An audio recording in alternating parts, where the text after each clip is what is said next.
Hey, yo, what it did, y'all? Let's get right into it. Your boy is exhausted.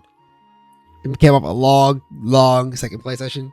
Getting through the rest of the campaign on our monk, which you'll see some nice footage, including probably a kill, I imagine, of the last boss of Cruel Act 3.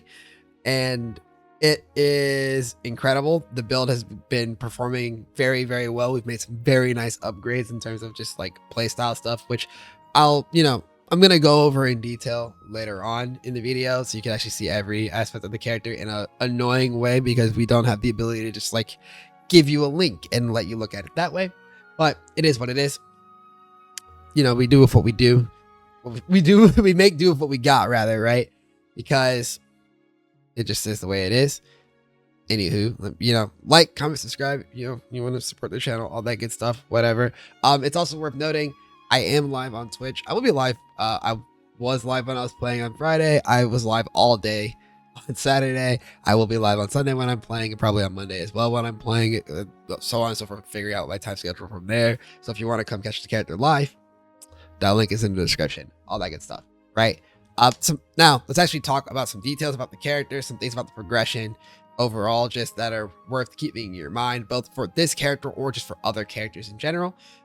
If you are not aware, one, we do have like Act 1 through 3, and then Cruel 1 through 3, akin to like OG PoE 1 days, where you would in fact do the campaign, like a portion of the campaign. Well, it's considered now it is a portion of the campaign, but at the time it was just what was in the game, and then you would do it again at a higher difficulty level. The same thing occurs here, which also means that the bosses that gave you like the meta progression stuff, such as like the res rewards or like the life and spirit and whatnot, those are in both regular and Cruel. So you'll need to kill like King of the Mist twice, for example, or like the Bog Witch twice, right? You will need to kill them in both modes in order to get all benefits.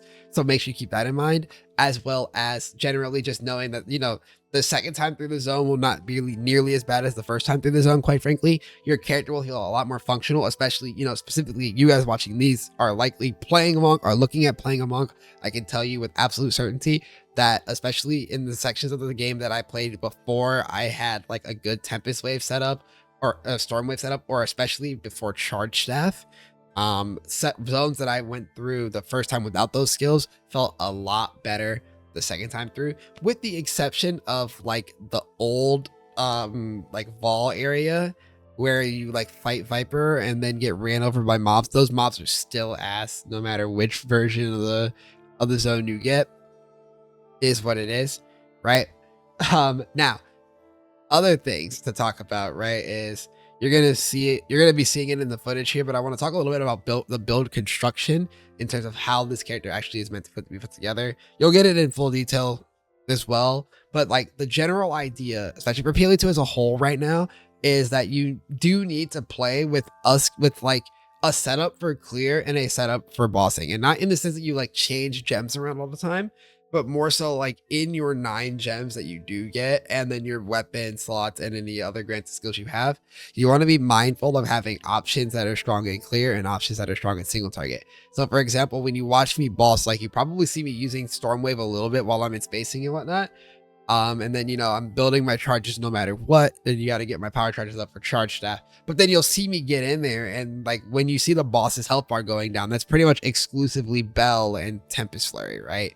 Because those are my single target skill setups, versus like when you see me mobbing, a lot of the time you don't really see me using Tempest Flurry and Bell as much. You might see me use Bell a little bit, but I'm more leaning on like Staggering Palm and Storm Waves to carry more of the weight of my clear alongside Herald of Thunder, right? That's like a generally strong part of the build construction philosophy that you need to keep in mind, and you'll have to play around with the skills a little bit on your own to make sure you feel comfortable with the setup that you use, because maybe copying my setup verbatim is not exactly optimal for you. It just might not feel right for you, especially getting used to things like the perfect swing motion that comes through with Gathering Storm, for example. That might not be in your best interest, right? Who knows? But that's just something to keep in mind as you're like piecing together things either from your own experience or from my experience or from somebody else's experience.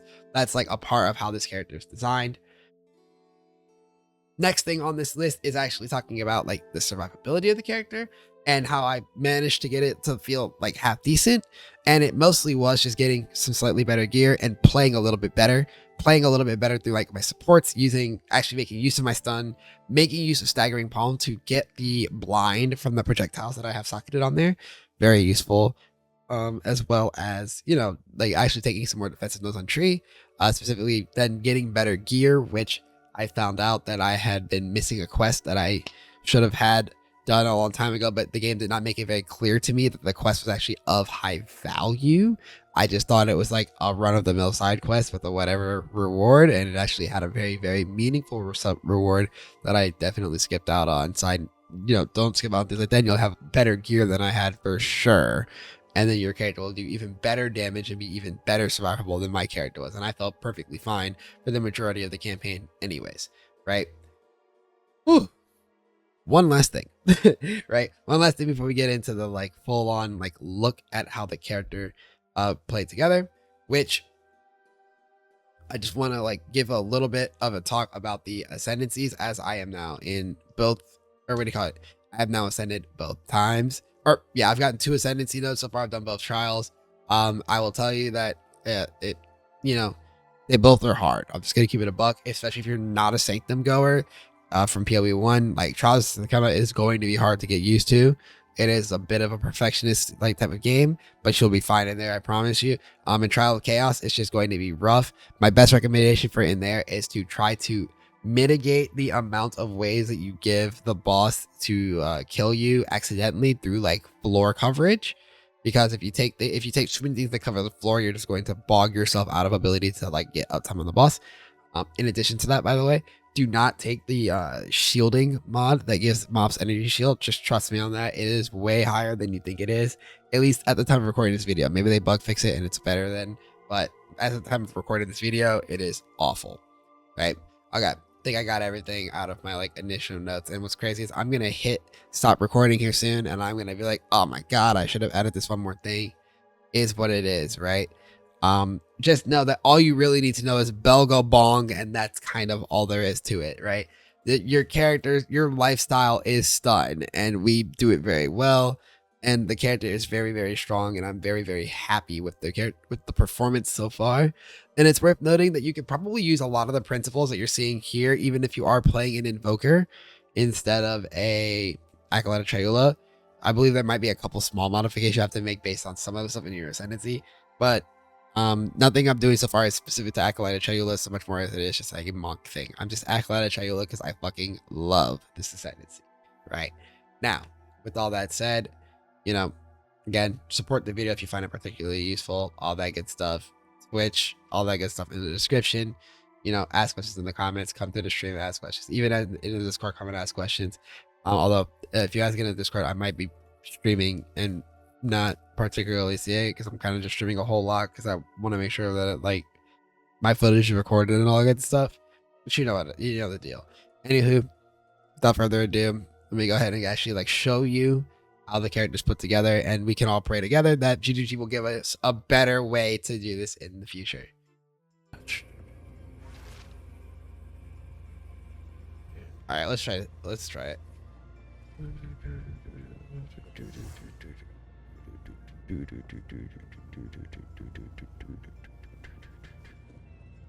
All right, chat. Let's let me show you guys what we're working with here. I guess starting out, first of all, don't be like me. Do not have this much negative fire res. Oh my goodness, it's bad. It's bad. Trust me, it's bad. But it works just fine. It is not the reason I died in that map I just tried to do. I died to bleed because I don't have like good life recovery. It's one of the things we got to fix. In terms of how the character is looking right now, though, we have this passive tree. This is much, much cleaner than what the hell I had going on yesterday. This yesterday was pathing around the top here and grabbing this stuff, which was pretty good in leveling, but it's because I hadn't looked at how strong some of these other nodes around me were, or how like reliable and strong the power charge stuff was going to end up being. There's like good attack speed pathing here. This wheel that over here with True Strike for the juggler, and then Deadly Force is really strong. Deadly Force and Crashing Wave combined together to create this really nice like pseudo EO type effect. Which I'm a pretty big fan of, especially because it doesn't fuck over your ability to actually scale crit. So that stuff is pretty nice. This is a slight defensive node because we needed I needed something to help me, and it'll help out more as I get a better chest piece, right? Like my chest is right now is ass, but we'll get better gear and this will like come together better, right?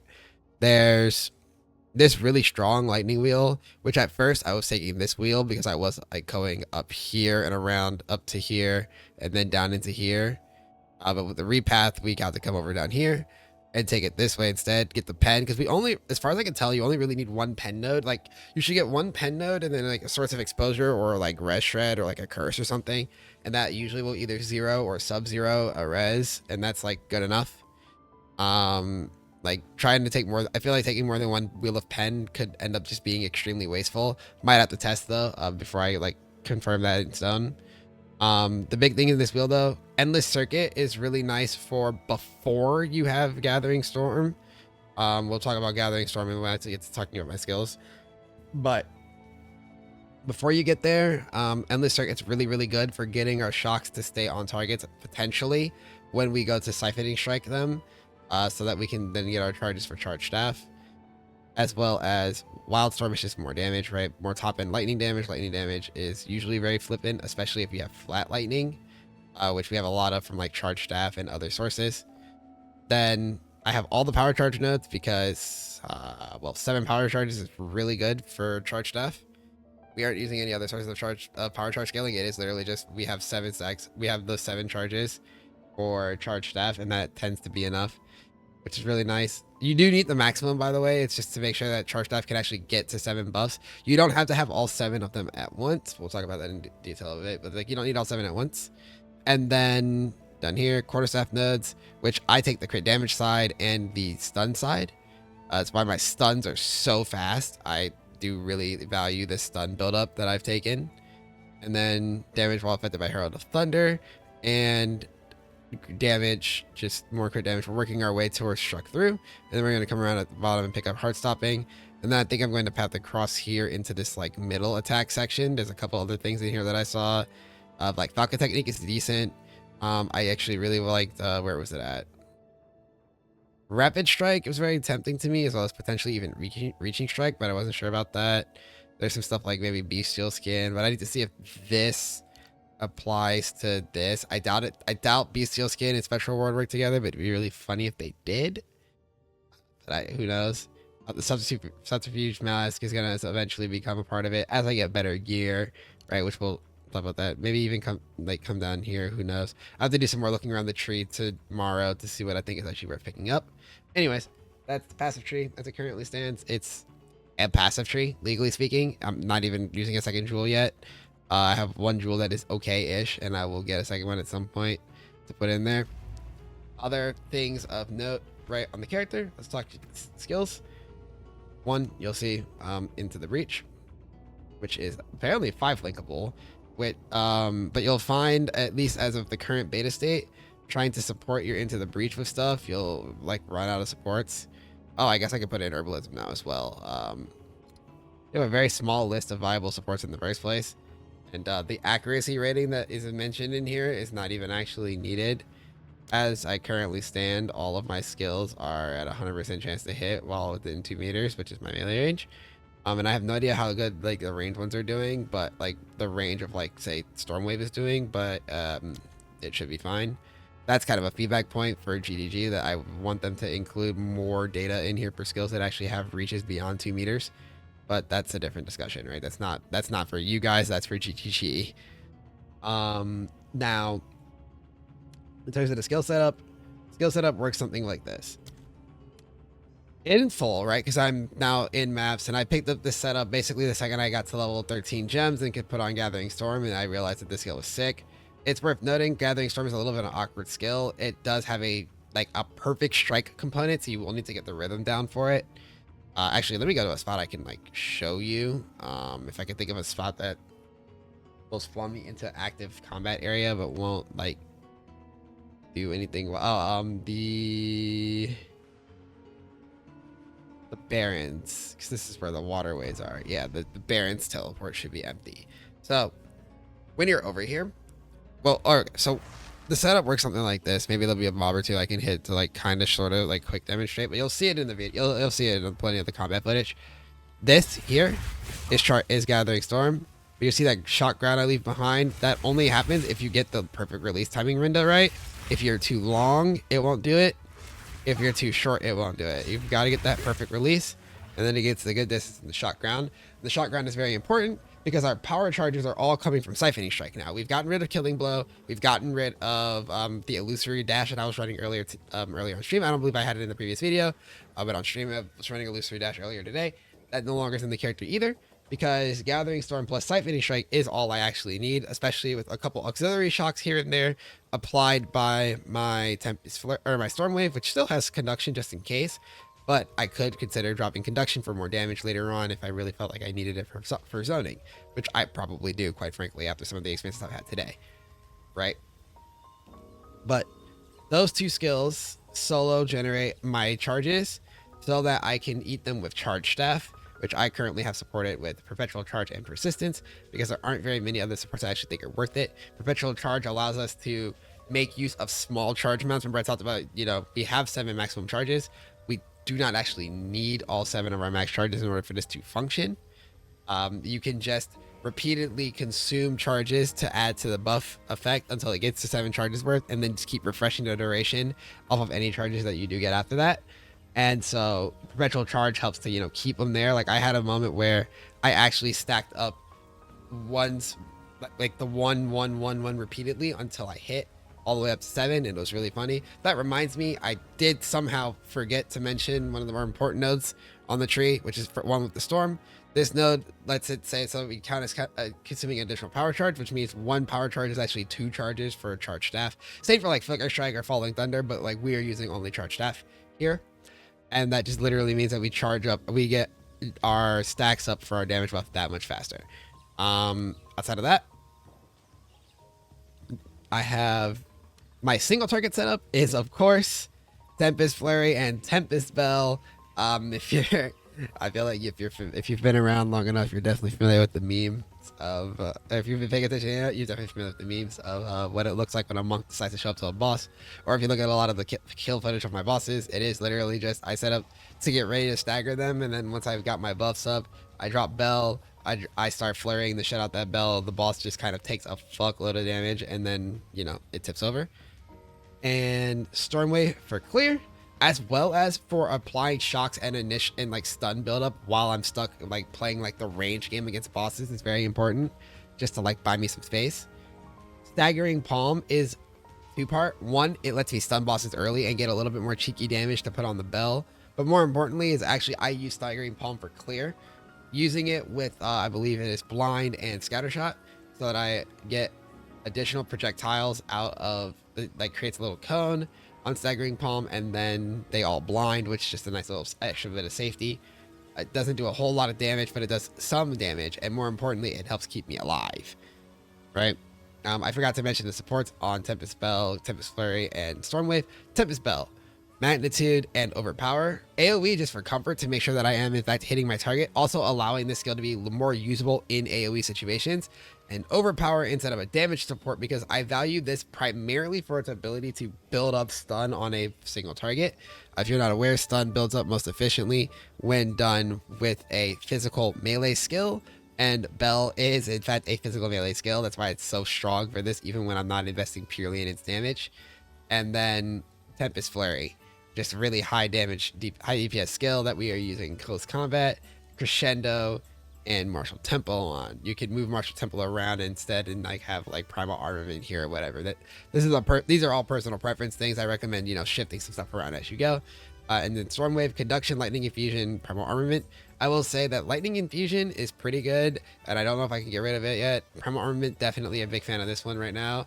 I will not put Primal Armament on Tempest Flurry, only because that Stormwave converts more of the damage than Tempest Flurry. And then Conduction to help it shock when I actually need to fish out ranged shocks, instead of trying to like dash myself in with Gathering Storm, right? My 2 reservations at the moment are just Herald of Thunder, which is supported with stuff to help it kill things and give me more damage buff, and Ghost Dance, which I have not figured out what's the first I'm going to do, but it's probably going to be less duration here to make it like refresh my ghost shots even faster. And I don't know what the last one will be. If I had a gem on me, I would check. Oh, I do have a gem on me. Okay. Yeah, we probably gonna be fast forward. There we go. It's not restoration, my bad. And maybe herbalism, maybe precision. Just like there's not a lot of reservations here, and I already have a lot of these as it currently stands. Like I actually have so many of these already. It's kind of ridiculous. But so those are like things that we can do there. And then into the breach is just socketed it with 3 things that work on it, because this ability is always active and therefore it's just free stats. Right? Mana regen, life on kill, just for having this active. Which also means you can drop the life on kill in the passive tree that I have if you want to. It's not necessary. I just like it. It's just comfy. Okay. That's the passive tree. In terms of gear, it's kind of whatever. I just learned some stuff to like towards the end of today's stream for things that I can do to fix my my gearing a little bit easier in terms of socket stuff. But staff, all you really need is a good fizz staff with attack speed. Like it's literally just a PDPS staff. I had an old staff that was also like kind of fizz damage, but it had like levels on it. That's also viable. Flat lightning is also really strong. It's worth noting though, when you're working on staves like those or corner staves like those, levels really spike your mana cost, and you'll need to be aware of that. You might have to invest a little bit more on the passive tree for mana, or be more diligent with your mana flash usage, etc. Otherwise, standard gearing for looking for life and res and attributes and whatnot, just to fill in the character and make it functional. There's some relevant tips here about like using your sockets efficiently, which is that socketing your weapon is pretty much exclusively used for iron runes at this point, at least for me. I haven't figured out if like I haven't looked too deep into like soul cores and whatnot to put in, because I'm avoiding just doing large data digs at the moment. It's a lot of work to try to dig through everything about the game currently, but it is what it is. And then also in terms of like armor, socket them and use either res runes or life runes in there, depending on what you need, whatever stats you need, right? Fix the problems using these artificial shards. Don't be like me and actually go get the forge, so you get the forge quest so you can actually do salvaging on socketed items. I was literally in Cruel Act 3 when I found out about this, so I've been playing for well over 80% of the game without knowing about this, and this could have definitely made me have a lot more use for the rune system in the game.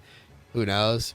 Still have some availability of runes problems, but like that's a much more pleasant problem to have, and I'd probably at least have like another 300 life potentially or something. Who knows? Let's see. I covered gear. I covered gems. I covered skills. I feel like that's everything. Oh, right. I didn't talk to your ascendancy. Ascendancy stuff. Right. Into the waking dream, lucid dreaming. Fairly standard start for me. Hindsight tells me, by the way, that you could maybe get away without taking lucid dreaming. Maybe. There's a world where you consider maybe taking like ravenous stouts and first, then lucid dream, or my bad, not ravenous stouts, reality rending in case you actually want damage. But I felt like my damage has been top notch this entire time, and I have been a big fan of using lucid dreaming to protect myself. I think this has definitely been a very, very good use of lucid dreaming. And then, like, I am using it mostly just because it turns your leeches from the red and blue flames into 14% over 1 second each for life and mana. Very good for if you have to run around on the boss, try to get their life up, or if you just need mana in a zone or like in a boss fight. Very nice.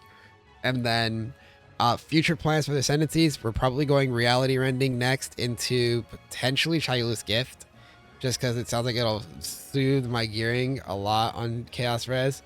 Just because I don't really know where I'm getting my mana leech at for consuming questions, so I could even like almost make this useful, nor do I have enough ES. Maybe by the time I get there I'll have more ES and I'll try out the ES nodes, but I don't know which one I'm gonna go for there yet, but I gotta do some testing before I'm really able to say like for sure how I'm going to do that, right? Let's see. I think that's everything about the character, at least that I can remember right now. It's been a long fucking stream. I've been fucking going crazy. Thank you guys for watching. At least, well, for the video. Check out the stream if you want to see it live, ask me questions, all that good stuff. Maybe one day GGG will give you the ability to share the character with you guys efficiently. Stuff like that. Anyways, thanks for watching. See you in the next one. Peace.